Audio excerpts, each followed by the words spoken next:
Romer here. In this video, I'm going to go over exactly how to reprice and what I recommend for people. And I'm always changing this up. I'm always changing the way I reprice, but I really think this is, if you guys want to maximize profits, this is a way to do it. So I have a new mic and this thing is insanely good. I can hear myself breathing right now. So I recommend repricing if you're all books, repricing once every week to 2 weeks. Books turn slow. There's no reason to compete. If you have your repricer competing every second, every minute, every hour, you're gonna lose a lot of money. So reprice every 1 to 2 weeks. Reprice inventory with conservative rules using a repricer first. Whatever doesn't get repriced, reprice manually. Okay. And the reason why I say conservative rules is you want to maximize the profit you get for books. Unless it's been sitting in your inventory for a very long time. In that case, you probably just want to move it as soon as possible. So I'm just going to go over the manual process in this video, but real quick, I'll give some recommendations. Whether you're using Reprice It, I think there's Celery is another one. I have a buddy of mine that runs scripts for my inventory, and eventually he might sell it as a software, but right now it's not open to the public. So just briefly, we'll cover these two things. These rules, they go for manual repricing, but they also pertain to using a repricer. So the lower rank, the more conservative you want to be. So if the book sells often, it's going to have a very low rank. You want to price that book more conservatively because you can get more money for it. Generally speaking, you only want to compete against FBA offers. Now, even if there's a new price at 25 and the book is FBA used for 35, if the rank is decent enough, like under 800K, under a million, you will get the sale. And we have data to prove this. My mentor, Caleb Roth, has actually done tests on this, and he will sell books above new as long as there's no new FBA competition. So FBA, when it comes to FBA, only compete with other FBA offers. So before I open up Amazon.com, I have a couple. Actually, we'll go to Seller Central and we'll just pull some ASINs directly from there. These are some of my favorite ASINs to look at. One of these is a $2,000 set that I sold not too long ago. Tools you're going to need is you're going to need a Keepa. You're going to need a Keepa graph. You're going to need the Keepa Chrome extension, which is the little plus symbol right there. Boom. You're going to want that. And I think that's it. Whatever repricer you choose, reprice it's not bad. Again, you're going to get an items not processed report from this. So set the rules the way you want them to be set. And I recommend, once you see how I price manually, just make the rules similar to that. So generally speaking, we want to stay in the lowest 5 FBA offers. We want to look for gaps, and you want your repricer to do things like that. But your repricer is not going to reprice everything. And the more conservative you set your rules, your repricer might only price half your inventory the way you want it to be. Manually price the rest, or get a VA to do it. It's worth it. So I'm kind of talking to myself now, because the last couple of days I've realized how much money I've lost. I've lost thousands of dollars by not manually pricing. And so we're almost kind of taking a step back and doing more manual pricing and repricing less frequently. Okay, so let's get into this. The Talmud. So this is a Jewish set. And watch what happens when we type this in. Now, usually, I'm just doing this to keep it clean on here. Usually you can just click on the title where it says the Talmud, and it'll open it up for you in a separate tab. Right now, I'm doing it this way.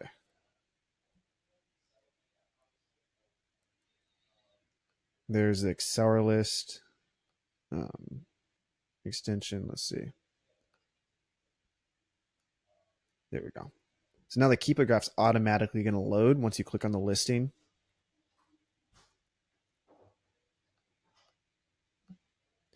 So this, we're starting with the tougher book to reprice, but this is good because this is really the most important part of pricing long tail books. You want to look for proof of it selling at the price you want it to. So Abba Man is trying to get $3,000 for it. If we look at this black line, let me make this less complicated for you guys. That's all we care about. All we care about here is the green line and the black line. So the green line is sales rank. A lot of people don't sell over 1 million ranked books. I think you should. And here's exactly why. Every time this goes down, that's a sale.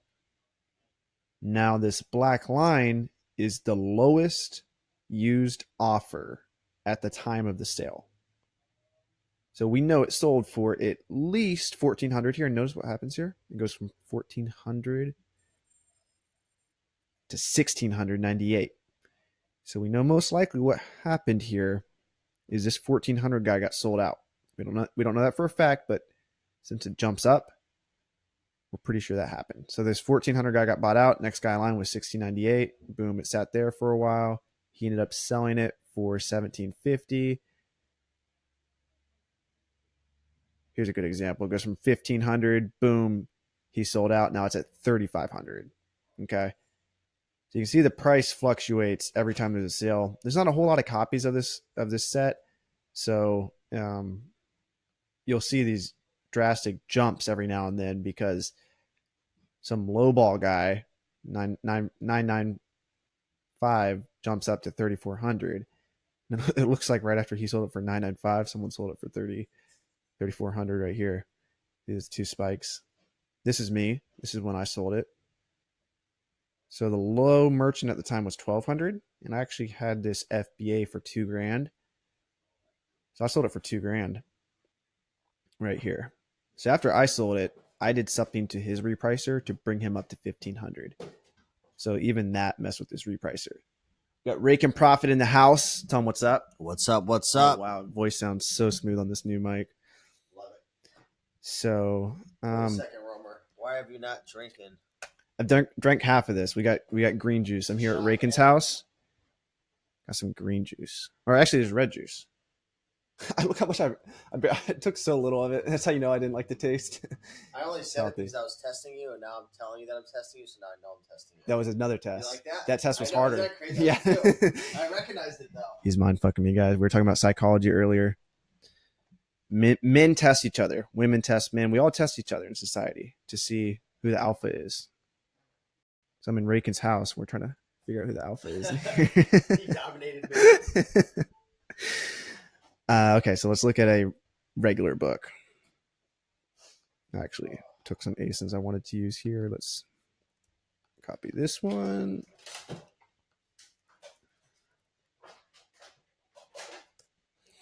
Throw it in there.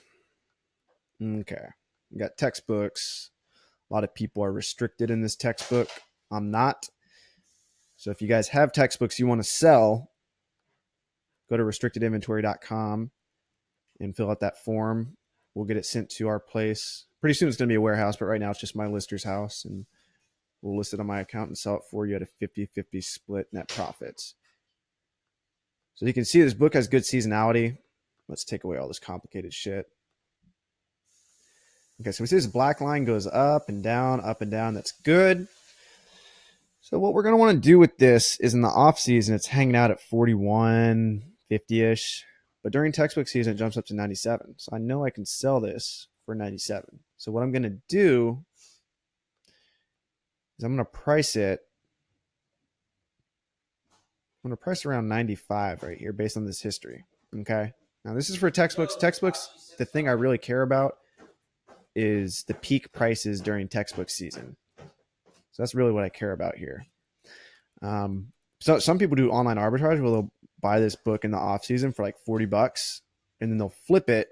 You could probably sell this for 120 prime bump during textbook season. So for textbooks, I really care about keep a grass, but let's go ahead and look at the prime offers. What I'm going to have my virtual assistant start doing is for most books, she's just going where we try to move stuff pretty fast. but we want to capitalize on gaps, and I'll show you what gaps are. So this is rental. So we don't care about rental price. So that prime price is hanging out 97, 97, 99, 114, 119.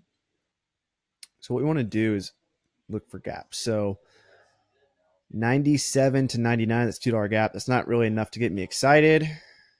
And as we venture down, we got to be more careful because we don't want to go too far away from the lowest price. But here there's a jump to 114. That's significant. That's $15 right there I could capitalize on if I price it at 114.98, undercut this guy, or match him or go above him. I usually match him. I think either way you do this, you're going to set off someone's repricer. If the repricer has access to this data. So just to recap or to go back real quick, the reason why repricers aren't great. Let's look at all these offers. See how many merchants are selling this book. I'm going to explain why repricers suck. Okay. So repricers can only see the lowest 15 offers. I'm not actually sure if rentals are included in the lowest 15. I don't think they are. But we have 63, 68. Looks like we got, these are all merchant offers. We have 1, 2, 3, 4, 5, 6, 7, 8. So we're already at 8, 9, 10. Scroll down. The reason why I'm counting is they only can see the lowest 15. So we're at 10, 11, 12, 13. Okay, here we go. So this is what your repressor is going to see. So 13th is right here. 14th and 15th are right here. So it's only going to see these two FBA offers. The 16th, even though the 16th is a merchant, it's still not going to see it. So in this case, if your repricer's competing against the average of the lowest 5 prices, it's going to price it at $98. Little did your repricer know that it could have gone, because we don't care about these merchant offers. We're competing against FBA. Remember, that's one of the rules. I think the next one was 114.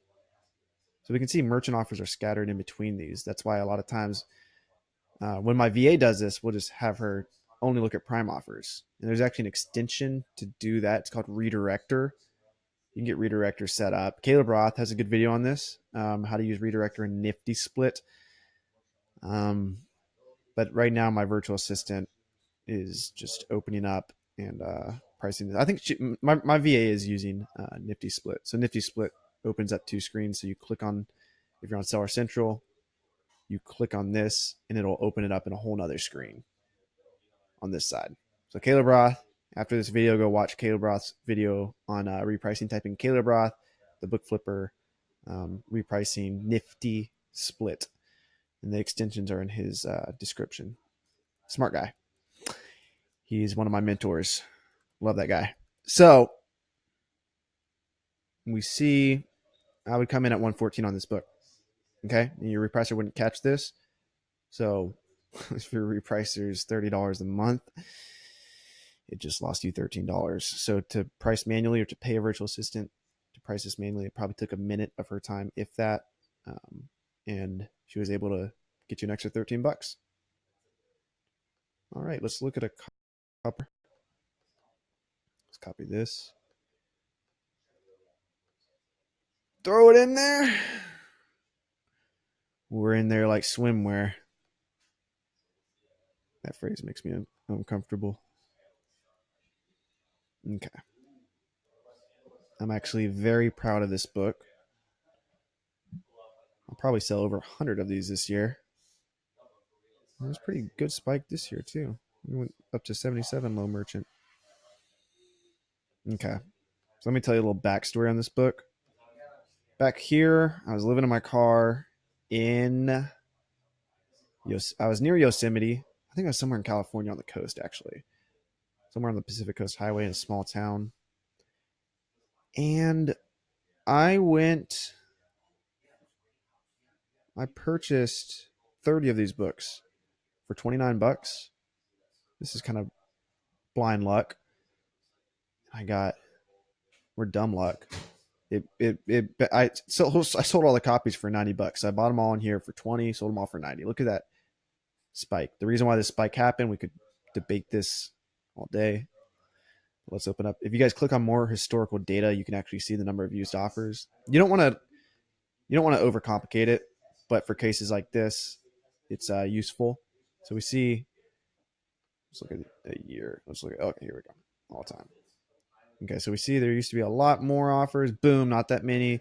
And I saw there was less and less offers. So supply, demand, supply, price.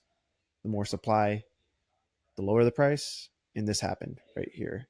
So it went from having lots of copies to not that many. And I saw this little spike here. I was like, I was probably going to do it again because August is right around the corner. Lots of students are going to buy this book. Boom, I was right. Happened again. So I'm proud of that. So let's see what I would price this book at now. So let's count again. Let's see what the repricer can see. We got 1, 2, 3, 4. The 5th FBA offer is available. The 7th FBA offer is available. 8th is available. 9th is. So this is a book where your repricer could do you justice. The lowest 5 prime offers are visible. So I'd price this book around 90 bucks. Try to move it. Actually, no, I take that back. I'd price it at 88 because I'm not going to wait a week or two longer, or however. This is a super high demand book. It's probably only a week long at this rate. I'm not going to wait that long because I could price it at 88, share the buy box with this guy. When you match the price, you actually share the buy box with this guy's not going to win a buy box. Look at that. 64% positive. Come on, dude. Step it up. Step it up, Ninuana. If you're watching this video, get your ratings up. I got one of my followers texting me right now, and he's asking, how do I get better feedback? Early on, you can request feedback manually on Amazon if you're confident that you sent them good books. You don't want to wake a sleeping giant. That's what one of my other mentors told me. You don't want to ask everyone for feedback because they might actually give it to you. It might not be good. And what you can do if you want to go the extra mile is send them a thank you letter, and then with instructions on how to give you positive feedback. Make it very simple for them. You want to get about, I don't know, 40, 50 ratings under your belt. Get yourself up there with 100%, 99, 100% feedback. So let's look at one more book. This is one of my favorite books as well.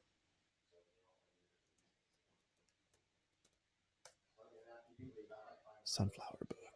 Isn't that a pretty cover? I'm going to click on this.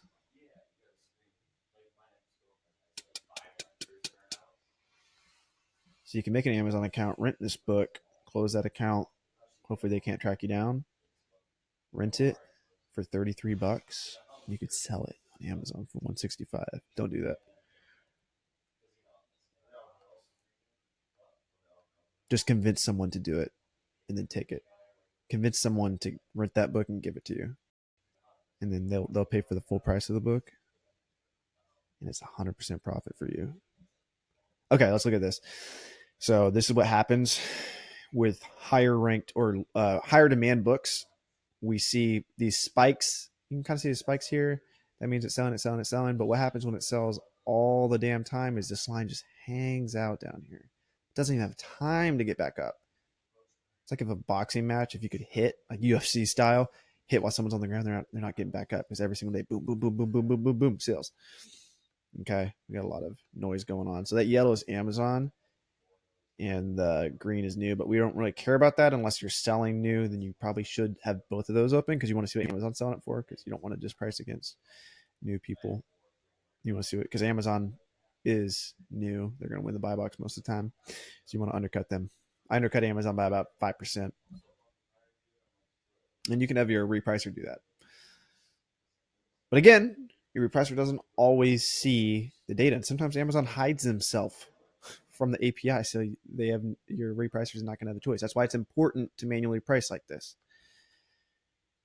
Comment below questions you have, and I will answer them to the best of my knowledge. I know this is a complicated topic. Okay, so we have all these books. I'm not going to count these this time, but about ninth or 10th in line, we got two prime offers. So 165, 167. What I'm looking for here is I want to jump to at least 175. So these are just prime offers now. Scroll down.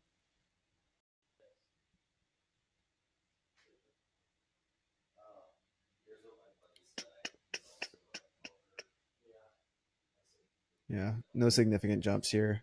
I'd probably just price this at 165 and move it. All right. Well, that's all I got. Let me double check this Word document. Yeah. So that's really all you need.